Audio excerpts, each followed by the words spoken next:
السلام علیکم۔ امید کرتی ہوں آپ سب خوش باش اور خیر و عافیت سے ہوں گے۔ اللہ آپ سب کا حامی و ناصر ہو۔ آج میں پھر حاضر ہوں آپ کے پاس ایک نئی کہانی کے ساتھ۔ گزارش ہے کہ کہانی کو آخر تک سنیں۔ امید کرتی ہوں کہ آپ کو یہ کہانی پسند آئے گی۔ چلتے ہیں کہانی کی طرف۔ وہ سر جھکائے لاش کے پاس بیٹھا تھا یا پھر ہوش کھو بیٹھا تھا۔ اچانک کسی نے دروازہ توڑا تو وہ ہوش کی دنیا میں واپس آیا۔ سامنے پولیس کے کچھ نوجوان انسپکٹر کے ساتھ کھڑے تھے۔ پولیس کو دیکھ کر وہ ہکا بکا رہ گیا۔ اچانک اس کی نظر اپنے ہاتھ پر پڑی جس میں اس نے چاقو پکڑا ہوا تھا، اور اس کے سامنے ہی اس کی بیوی کی لاش پڑی تھی، جسے دیکھ کر وہ چیخ پڑا، امیر، روبینہ اٹھو، کیا ہوا تمہیں؟ اٹھو روبینہ، یہ کیسے ہوا؟ بولو کچھ، بولتی کیوں نہیں؟ انسپکٹر حمید، بس کر اپنا ڈرامہ، پہلے اپنی بیوی کو اس بند کوٹھی میں مارا اور اب ہمارے سامنے ڈرامہ پیش کر رہے ہو؟ امیر روتے ہوئے، کیا کہہ رہے ہو آپ؟ میں اس سے پیار کرتا تھا، کیوں ماروں گا اسے؟ مجھے نہیں پتا میں کیسے آیا یہاں۔ انسپکٹر حمید، سپاہیوں لے جاؤ اسے تھانے میں، وہیں مار مار کر سیدھا کر لو، جب تک سچ نہیں بتائے مارتے رہو اسے۔ سپاہیوں نے اسے پکڑا، لیکن بار بار وہ روبینہ کے پاس جانے کی کوشش کر رہا تھا جو موت کی نیند سو رہی تھی۔ آخر پولیس والے اسے گھسیٹ کر تھانے لے گئے اور روبینہ کی لاش کو انہوں نے پوسٹ مارٹم کے لیے بھیج دیا۔ پولیس نے مار مار کے امیر کو لال کر دیا تھا، لیکن ابھی بھی وہ یہی کہہ رہا تھا کہ اس نے روبینہ کو نہیں مارا۔ سہیل نامی سپاہی انسپکٹر حمید کے آفس میں داخل ہوا۔ وہ گھبرایا ہوا تھا۔ انسپکٹر حمید، کیا ہوا؟ تم اتنے گھبرائے ہوئے کیوں ہو؟ سپاہی سر، اس کی آنکھیں سرخ انگار ہو گئی تھیں اور وہ اپنا سر گھما رہا تھا جیسے جھوم رہا تھا۔ اچانک اس کا جسم ہوا میں اٹھا اور وہ گر گیا۔ پھر اس نے خود کو دیوار میں مارنا شروع کر دیا۔ میں نے روکا تو اس نے میرا گلا پکڑ لیا۔ پھر اچانک ہی اسے پتہ نہیں کیا ہوا، وہ چکر کھا کر گر گیا، ابھی بھی بے ہوش پڑا ہے۔ انسپکٹر حمید، مجھے لگتا ہے یہ خود پاگل ہے یا خود کو پاگل ثابت کرنا چاہتا ہے، لیکن میں اسے ایسے جانے نہیں دوں گا۔ سزا تو اسے ملے گی، ضرور ملے گی۔ انسپکٹر حمید کھانا لے کر امیر کے پاس گیا۔ امیر انسپکٹر حمید کو دیکھ کر گھبرا گیا۔ انسپکٹر حمید، گھبراؤ نہیں، کھانا کھا لو۔ انسپکٹر حمید نے کھانے کی تھالی امیر کے سامنے کی۔ امیر نے تھالی اٹھائی اور کھانا کھانے لگا۔ انسپکٹر حمید اس کے سامنے بیٹھ گیا۔ پھر کچھ دیر خاموشی کے بعد بولا، انسپکٹر حمید، میں نے سنا تم کافی پیار کرتے تھے روبینہ سے، پسند کی شادی تھی، تو پھر کیوں مارا اسے؟ کیا شروع سے بتاؤ گے؟ امیر جو کھانا کھا رہا تھا کھانا چھوڑ کر رونے لگا، پھر آنسو صاف کر کے بولا، امیر، روبینہ میرا پہلا اور آخری پیار تھی۔ ہم دونوں نے بھاگ کر شادی کی تھی۔ ہم گھر سے بھاگے تھے تو مکان کی ضرورت تھی۔ ہم نے ایک کرائے پر مکان لیا تھا جہاں شیاطین کا قبضہ تھا۔ شروع میں سب صحیح تھا، لیکن ایک رات کے وقت جب ہم سو رہے تھے تو چھت سے بہت سے لوگوں کی آوازیں آنے لگیں۔ روبینہ سو رہی تھی۔ جب میں چھت پر گیا تو دیکھا کہ ایک عجیب مخلوق کی 4-5 لوگ کالی چادر میں تھے اور حصار بنا کر بیٹھے تھے۔ حصار کے بیچ میں 6 کونے والا تارا بنا ہوا تھا اور ان کے سامنے خون کے تھال رکھے ہوئے تھے۔ پھر وہاں کوئی آیا جو قد میں ان سب سے اونچا تھا، شاید ان کا سربراہ تھا۔ اس کے پیچھے 2 اور تھے جن کے ہاتھ میں گدھے اور بکرے کا سر تھا۔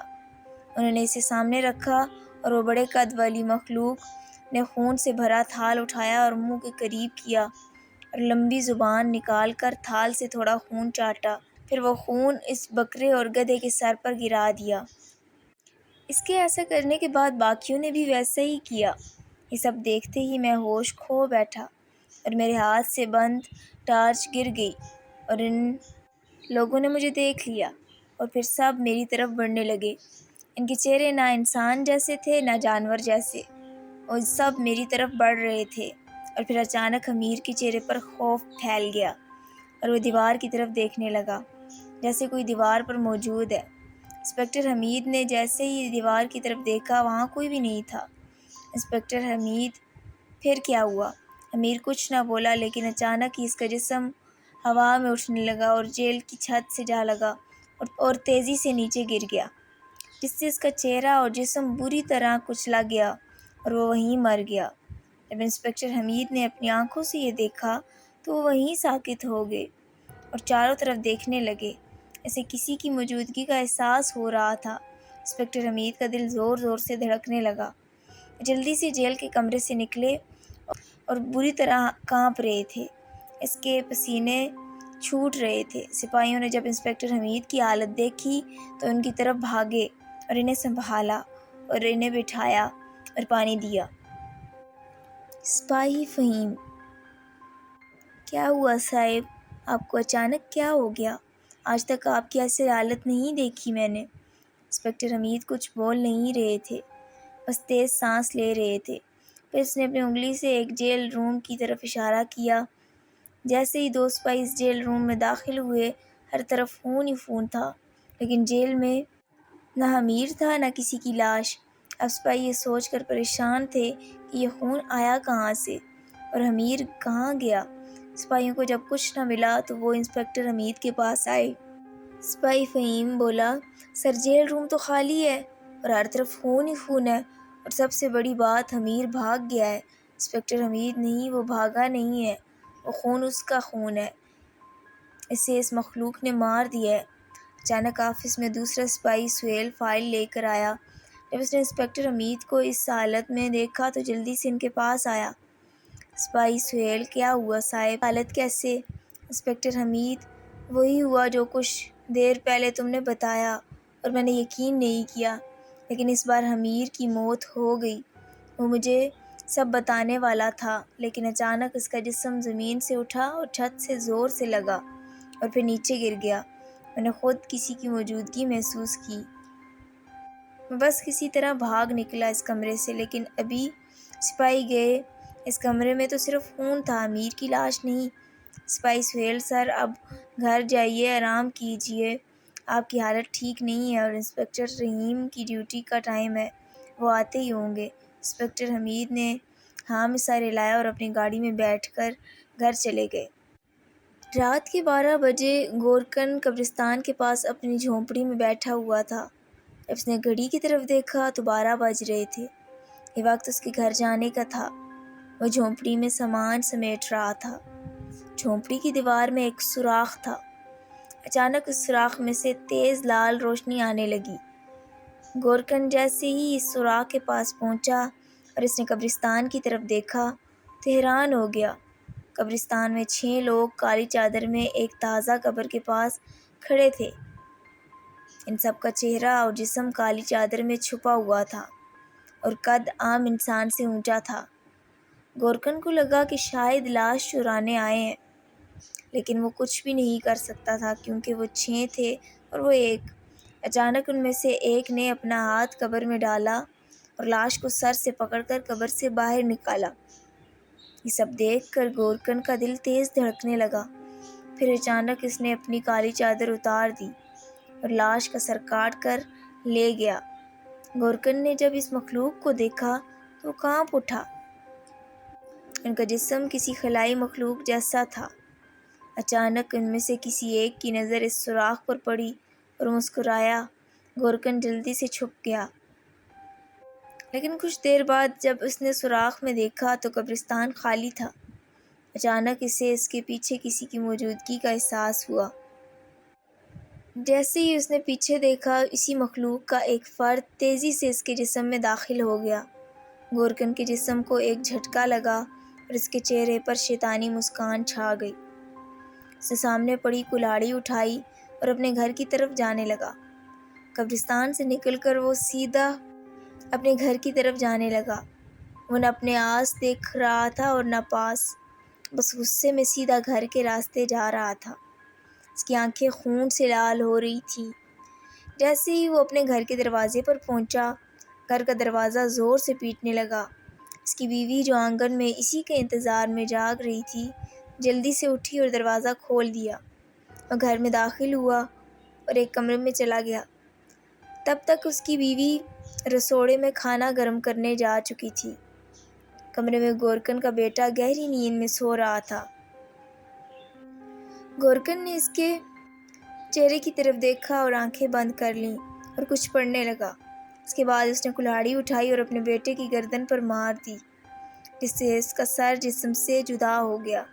نہ کسی چیخ کی آواز آئی، نہ کوئی آہٹ ہوئی، نہ کچھ۔ گورکن کی بیوی جو کھانا گرم کر کے لے کے آئی تھی تو سامنے سے گورکن آتا نظر آیا۔ اس کے ہاتھ میں خون سے لت پت کلہاڑی تھی، جسے وہ پیچھے چھپا کر گھسیٹ کر لے کے آ رہا تھا۔ جیسے ہی اس نے اپنی بیوی کو دیکھا، اس کے سامنے کھڑا ہو گیا۔ گورکن کی بیوی، کھانا گرم ہو گیا ہے، چلو کمرے میں چل کر کھاتے ہیں۔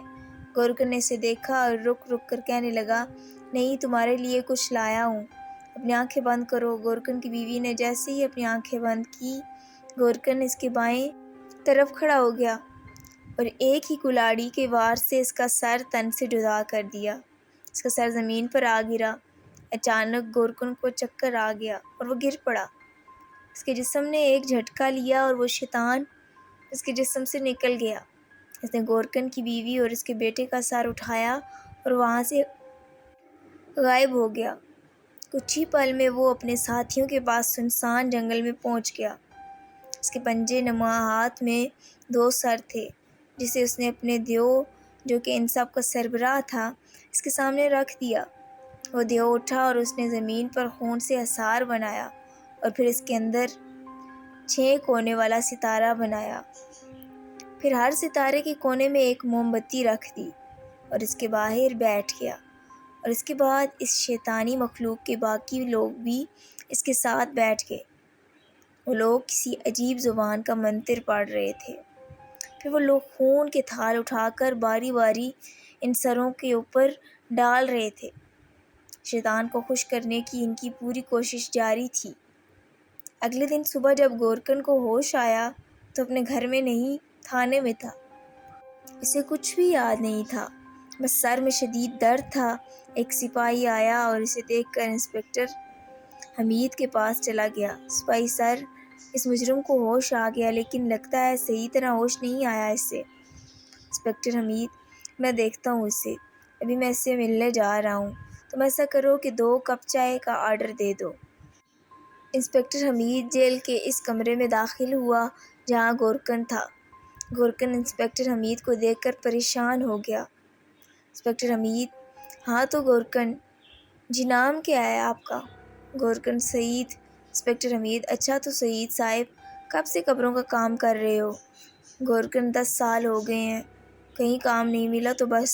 انسپکٹر حمید، اور کتنا وقت قبرستان میں رہتے ہو اور دن میں کتنا کماتے ہو؟ گورکن، صبح 8 سے لے کر 12 تک، پھر 2 سے لے کر 2 بجے تک، اور دن میں 500 یا 1000 مل جاتے ہیں، لیکن کبھی کبھی تو خالی ہاتھ لوٹ آتا ہوں۔ انسپکٹر حمید، تو اب بتاؤ، تم ایک غریب آدمی ہو، تم نے ایسا جرم کیا کیوں؟ گورکن، کیسا جرم؟ مجھے تو یہ بھی نہیں پتا کہ مجھے کس جرم میں آپ لوگ اٹھا لائے ہیں۔ انسپکٹر حمید، زیادہ بھولے مت بنو، بتاؤ تم نے اپنی بیوی اور پھول جیسے بچے کو کیوں مارا؟ اور مارا تو مارا، ان کا سر تک کاٹ دیا، ایسا بھی کیا؟ اور تمہاری ایسی بھی کیا دشمنی تھی کہ ان کو اتنی بے رحمی سے مار دیا تم نے؟ گورکن، یہ کیا کہہ رہے ہیں آپ؟ کیا ہوا میری بیوی اور بچے کو؟ بتائیں نا، کیا ہوا ہے ان کو؟ انسپکٹر حمید نے اسے زور سے تھپڑ مارا اور وہ دیوار میں جا لگا۔ انسپکٹر حمید، جب تک منہ نہیں کھولو گے تب تک تمہیں پولیس والے جانور کی طرح ماریں گے، یاد رکھنا، تم مر بھی گئے تب بھی تمہیں کوئی نہیں چھوڑے گا، اس لیے بتا دو جو سچائی ہے، رات پھر آؤں گا میں، اور یاد رکھنا سب ثبوت تمہارے خلاف ہیں، اس لیے ایک جھوٹ تمہیں پھانسی کے قریب لا سکتا ہے، تو چالاکی کی کوشش بھی مت کرنا۔ انسپکٹر حمید نے 2 پولیس والوں کو اس جیل کے کمرے میں بھیجا جن کے ہاتھ میں لوہے کی تار تھی، اور خود اس کمرے سے باہر نکل گئے۔ زید نامی پولیس والا جیل روم میں داخل ہوا جس کے ہاتھ میں لوہے کی تار تھی۔ اس نے گورکن کو لوہے کی تار سے مار مار کر لال کر دیا، لیکن وہ ابھی بھی یہی کہہ رہا تھا کہ اس نے اپنی بیوی کو اور بچے کو نہیں مارا۔ آخر اس گورکن کی حالت زندہ لاش جیسی ہو گئی، تب جا کر اس پولیس والے نے اسے چھوڑا۔ وہ پولیس والا سیدھا انسپکٹر حمید کے پاس گیا اور اسے کہا کہ میں نے اسے بہت بے دردی سے مارا۔ اتنے میں تو کوئی بھی خطرناک قیدی منہ کھول لیتا ہے، لیکن گورکن ابھی بھی ماننے کو تیار نہیں ہے۔ آخر انسپکٹر حمید سوچ میں پڑ گیا۔ تبھی سپاہی سہیل دوڑتا ہوا انسپکٹر حمید کے پاس پہنچا۔ اس کے کپڑے خون سے لال ہو رہے تھے۔ انسپکٹر حمید اسے اس طرح دیکھ کر چونک گئے۔ انسپکٹر حمید، کیا ہوا؟ تم اس طرح کیوں دوڑ رہے ہو اور یہ خون؟ سپاہی سہیل، سر وہ گورکن بے گناہ ہے۔ انسپکٹر حمید، یہ کیا کہہ رہے ہو تم؟ سپاہی سہیل، سر کیونکہ گورکن سعید بھی امیر کی طرح مارا گیا ہے۔ سپاہی زید، یہ کیا کہہ رہے ہو؟ میں نے اسے اتنا بھی نہیں مارا تھا کہ وہ مر جائے۔ سپاہی سہیل، نہیں، تم نے نہیں، اسے اس نے مارا ہے جس نے امیر کو مارا ہے۔ انسپکٹر حمید اور وہ دونوں سپاہی جیل کے اس روم میں پہنچے جہاں گورکن مرا پڑا تھا۔ اس کا سر غائب تھا اور کٹے ہوئے ہاتھ بھی موجود تھے، اور تو اور جیل کے اندر چھری پڑی ہوئی تھی۔ انسپکٹر حمید نے شک کی نظر سے سپاہی زید کو دیکھا۔ انسپکٹر حمید، میں نے تمہیں یہ نہیں کہا تھا کہ اسے مار دو؟ کیا کر دیا تم نے؟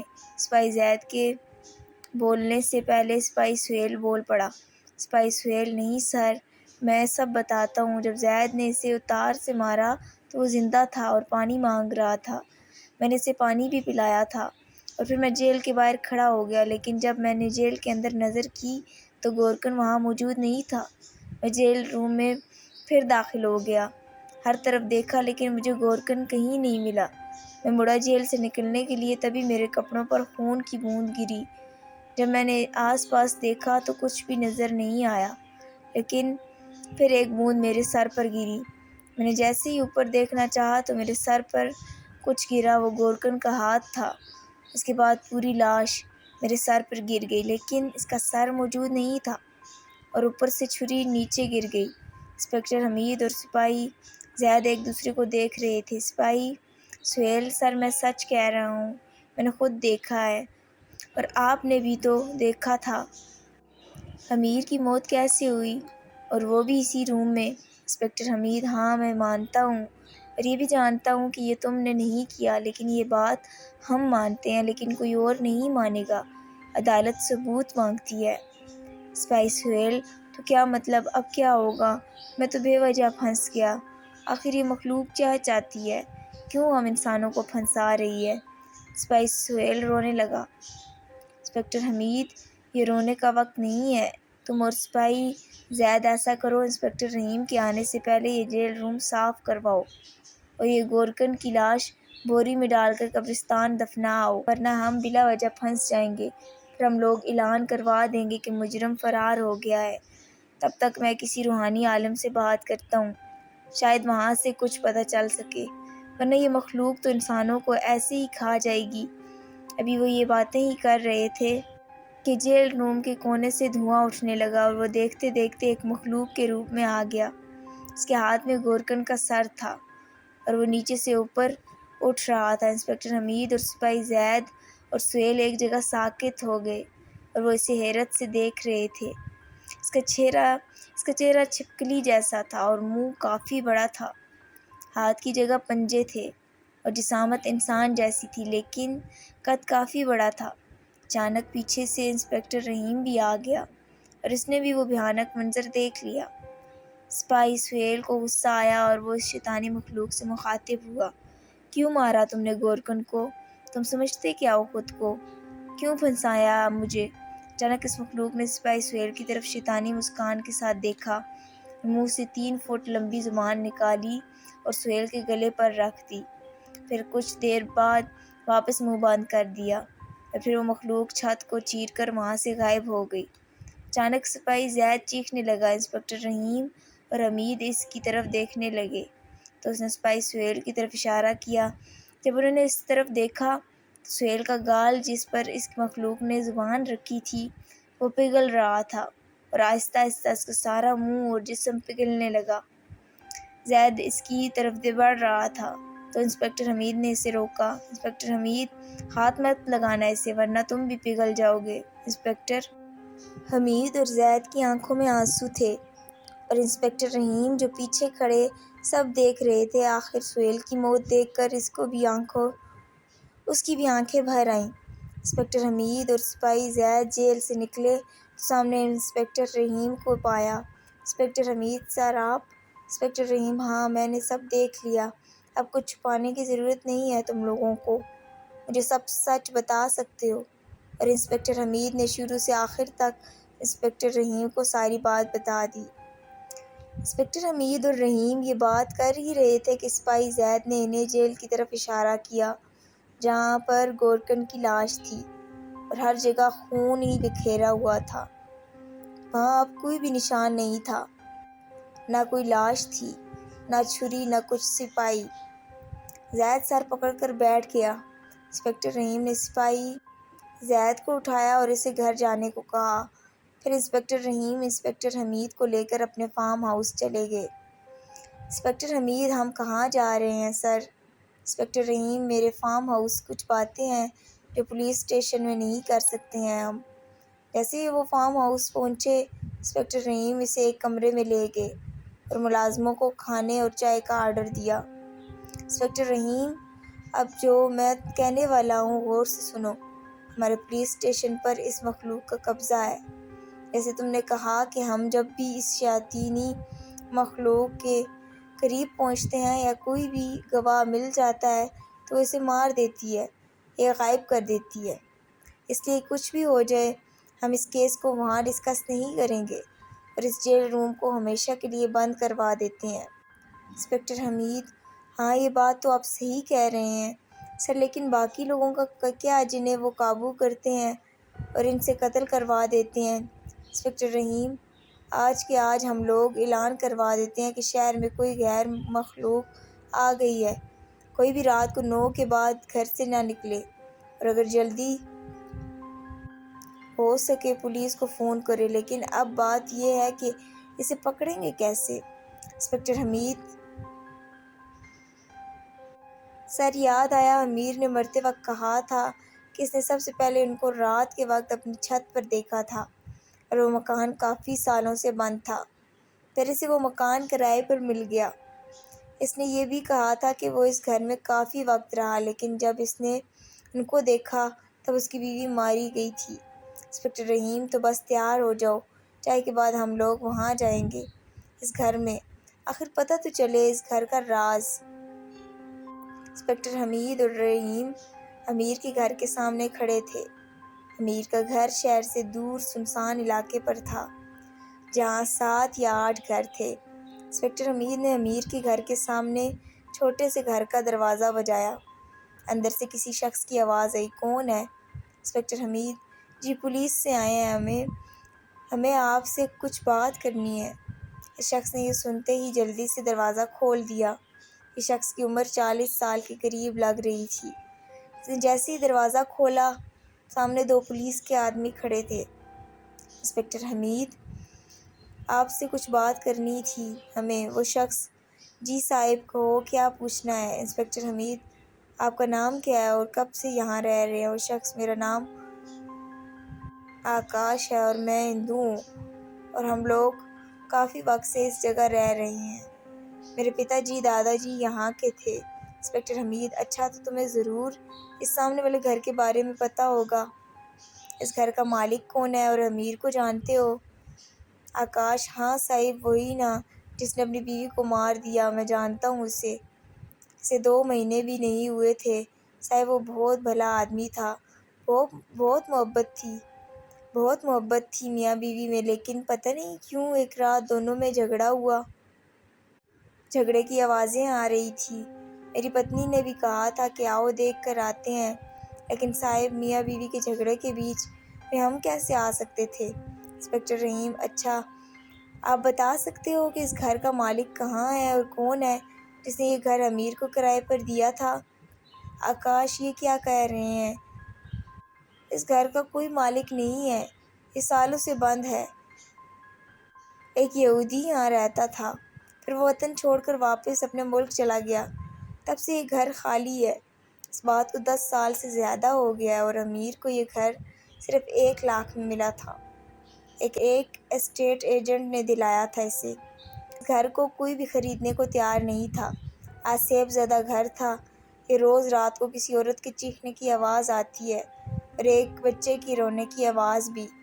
یہاں سورج ڈھلنے کے بعد کوئی بھی باہر نہیں نکلتا اس گھر کی وجہ سے، لیکن پتہ نہیں امیر کیسے رہ رہا تھا۔ انسپکٹر حمید، تو کیا تم اس یہودی کے بارے میں کچھ ایسا بتا سکتے ہو جو کہ عجیب ہو، مطلب رہن سہن، بیوی سے برتاؤ کیسا تھا اس کا، اور کوئی ایسی بات جیسے اس کا مزاج، بات کرنے کا طریقہ یا کچھ بھی جو تمہیں عجیب لگا ہو؟ آکاش: ہاں صاحب، بہت کچھ عجیب تھا۔ جب وہ یہاں رہنے آیا تھا تو اس کی بیوی اور بیٹا بھی ساتھ آئے تھے، لیکن اس کے بعد وہ جب بھی کہیں جاتا اکیلے جاتا تھا، اور میں نے اسے بہت بار چھت پر کچھ عجیب منتر پڑھتے دیکھا تھا۔ میں نے پوچھا تو اس نے چھت کی دیواریں اونچی کروا دیں اور کسی سے بھی بات نہیں کرتا تھا، ہاں سوائے ایک آدمی کے، اور اس کی پتنی سے نہیں بنتی تھی، اسے مارتا پیٹتا تھا، اور پھر اچانک ہی وہ وطن چھوڑ کر چلا گیا، لیکن جاتے وقت وہ اکیلا تھا، نہ اس کی پتنی اس کے ساتھ تھی اور نہ ہی بیٹا۔ اس کے بعد بہت لوگ گھر میں گئے لیکن گھر میں تو کوئی بھی نہیں تھا، اور اس کے بعد گھر بند کر دیا گیا۔ صاحب: میں نے تو سنا ہے کہ ہر رات کو اس کے پاس شیطان کی حاضری ہوتی تھی۔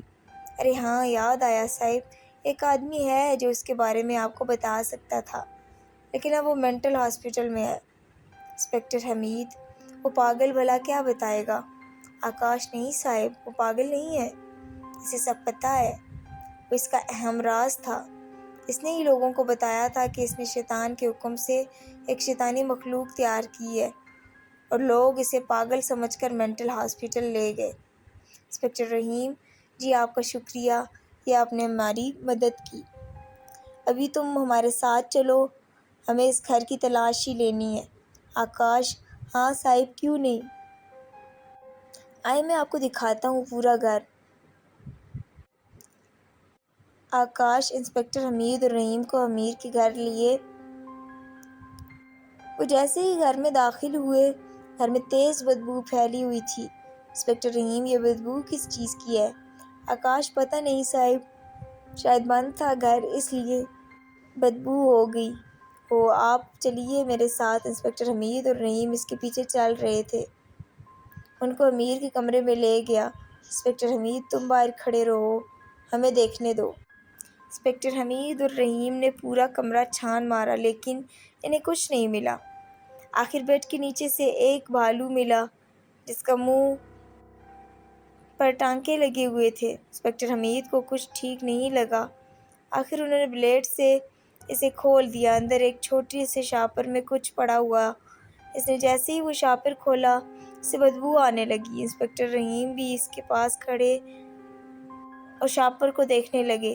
شاپر میں کسی عورت کی کٹی ہوئی انگلی تھی۔ انسپکٹر حمید نے اسے دیکھتے ہی شاپر بند کر دیا اور کمرے سے باہر آ گئے۔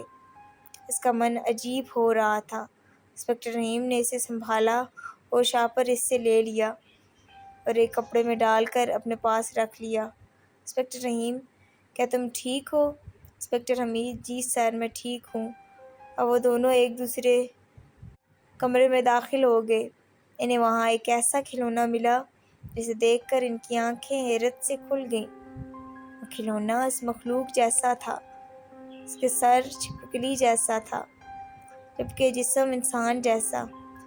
ابھی وہ یہ سب سوچ ہی رہے تھے کہ ان کو ایک عورت کی چیخنے کی آواز آئی، وہ بھی اسی گھر سے جہاں وہ موجود تھے۔ وہ چیخ اتنی بھیانک تھی کہ ان کا دل بند ہونے کو تھا، لیکن انہیں یہ سمجھ نہیں آ رہا تھا کہ یہ چیخ کہاں سے آ رہی ہے۔